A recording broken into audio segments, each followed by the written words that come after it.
Did the Bible predict the exact day Jesus would be manifest in the world?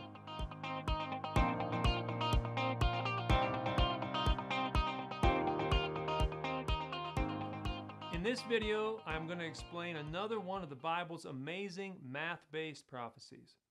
This one will demonstrate precisely the exact day that Jesus would appear to Israel. In the book of Daniel, in chapter 9:24, it says, 70 weeks are determined upon thy people and upon thy holy city. This 70 weeks is a time frame, but what does it mean? A biblical week is a measurement of time in a group of 7. We are, of course, are all familiar with the most common week, which contains 7 days. However, this prophecy is not about days, but about years.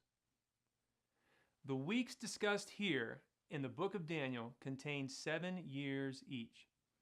Doing the math, the 70 weeks equals 7 years times 70 for a total of 490 years.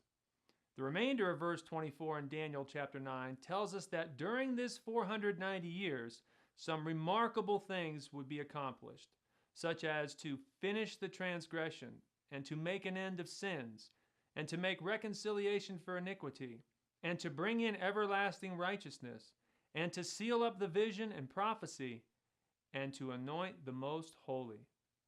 In other words, after the completion of the 70 weeks, sin would end, salvation would come, and prophecy would no longer be necessary because a most holy ruler would reign in righteousness.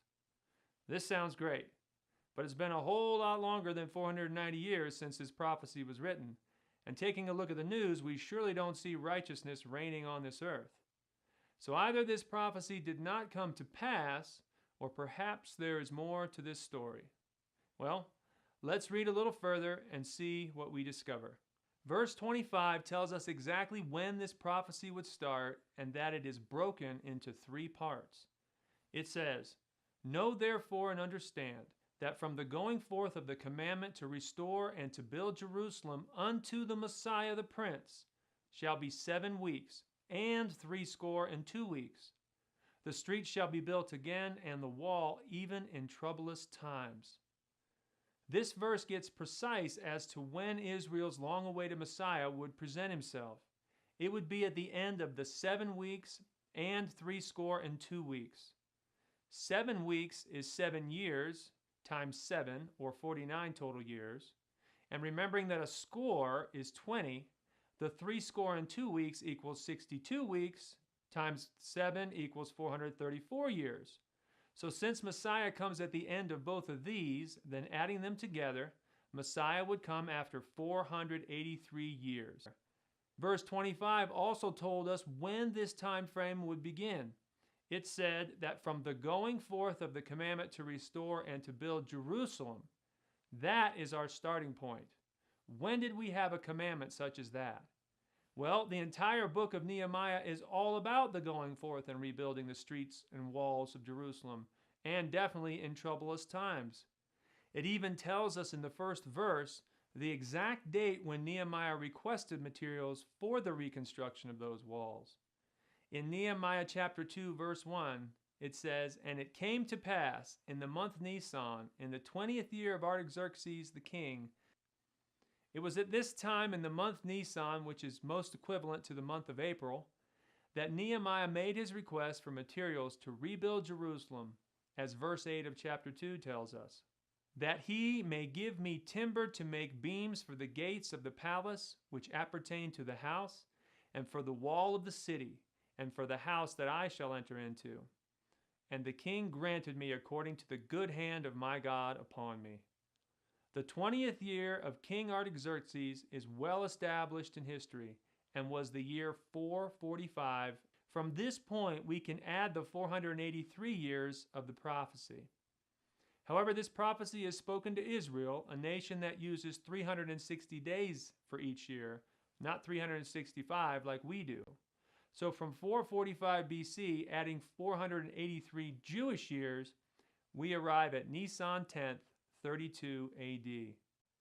This exact date in history, in the city of Jerusalem, on what we now call Palm Sunday, The Jewish people were proclaiming Jesus as their Messiah, saying in Mark 11:10, "Blessed be the kingdom of our father David that cometh in the name of the Lord. Hosanna in the highest." The people proclaimed this so loudly that the religious leaders rebuked Jesus and told him to silence the people. What was Jesus' response? He, being who he is, and knowing that this was the exact moment when the scriptures were to be fulfilled, told the Pharisees, "I tell you that if these should hold their peace, the stones would immediately cry out."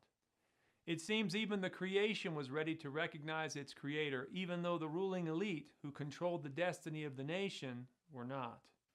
This is another of the hundreds of prophecies that reveal a God of details and destiny. This God has provided a detailed roadmap to mankind in the Bible, the only book that dares to predict the future. And he became a man in human form so that you, if you choose, could fulfill your ultimate destiny. But wait a moment. This prophecy said that Messiah would come after 69 weeks, but originally the entire prophecy contained 70 weeks. What happened to this final week and all the rest of the foretold predictions, such as the reconciliation of iniquity and the bringing in of righteousness on the earth? This fascinating story, which reveals the heart of God toward all mankind, next time. For Truth in 5, I'm Scott Monk.